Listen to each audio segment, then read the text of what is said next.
بله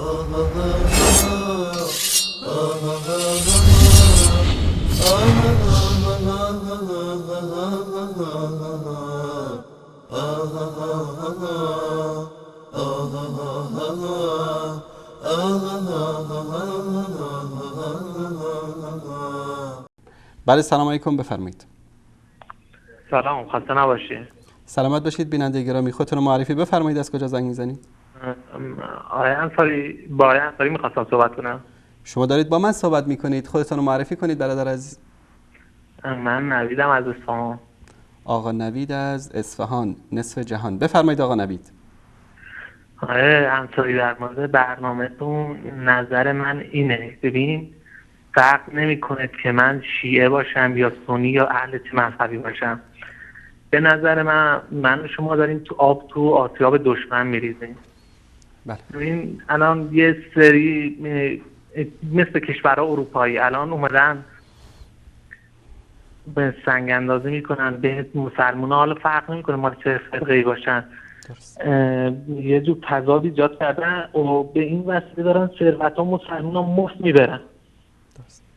آقا نوید جان، برادر عزیز، حرفای شما به روی چشم ما. من پیشانی شما رو میبوسم و دست شما رو میفشارم به عنوان یک برادر عزیز شیعه.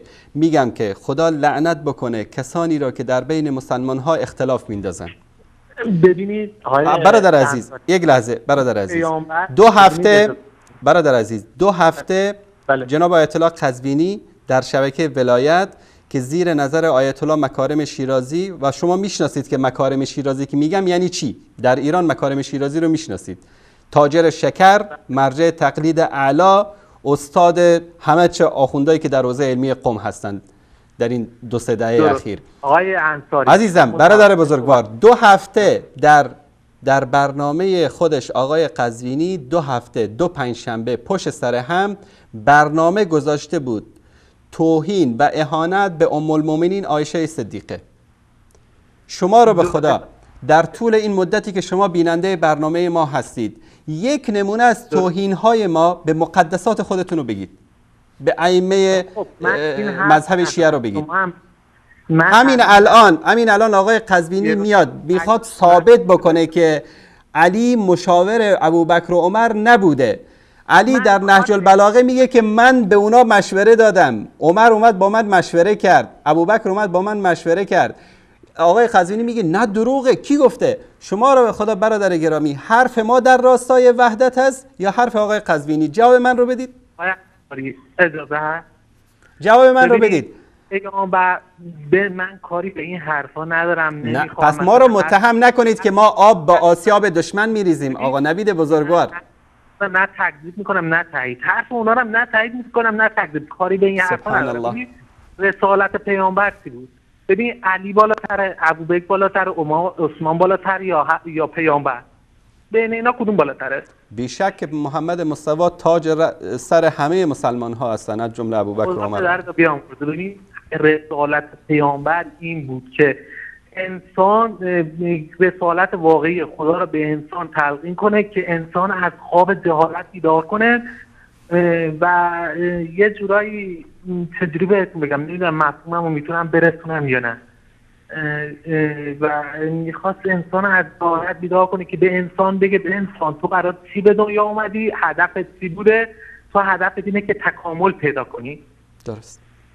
خود قرآن هم اینا میگه. بله. نوید جان، برادر عزیز، آقا نوید، من حرف شما رو 100% تایید میکنم. حرف شما 100% معقول است. من یک سوال دارم در راستای بیان صحبت‌های شما. این قرآن کتابی است که از طرف الله سبحانه و تعالی بر محمد مصطفی صلی الله علیه و سلم نازل شده، درسته؟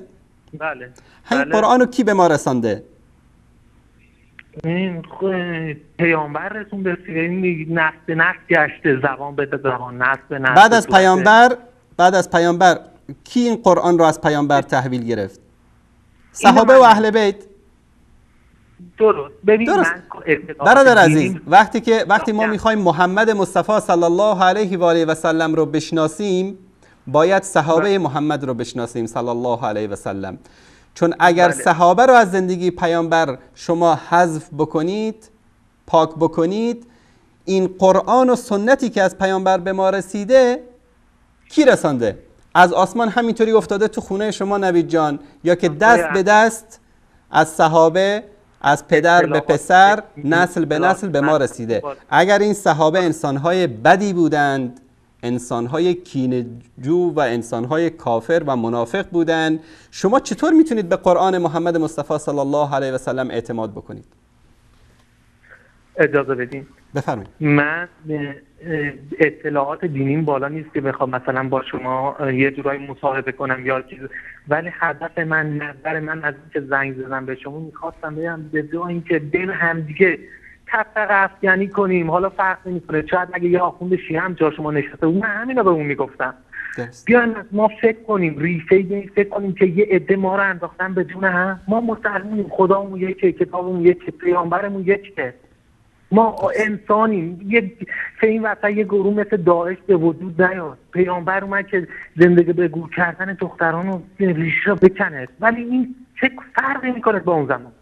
ما الان ثروت مسلمان‌ها داره مفیره، یه عده من شما رو انداختن به جون هم، هدف ما داریم آفیلیس تو آزاد دشمن. درست. تشکر میکنم آقا نوید جان، برادر بزرگوار، حرفاتون منعقد شد، پیام شما رسید. امیدواریم الله سبحانه و تعالی نابود بکنه کسانی رو که در راستای تفرقه افکنی و اختلاف بین مسلمان ها کار میکنن. بگید آمین. خدا. آمین نگفتید نه؟ خط کردین.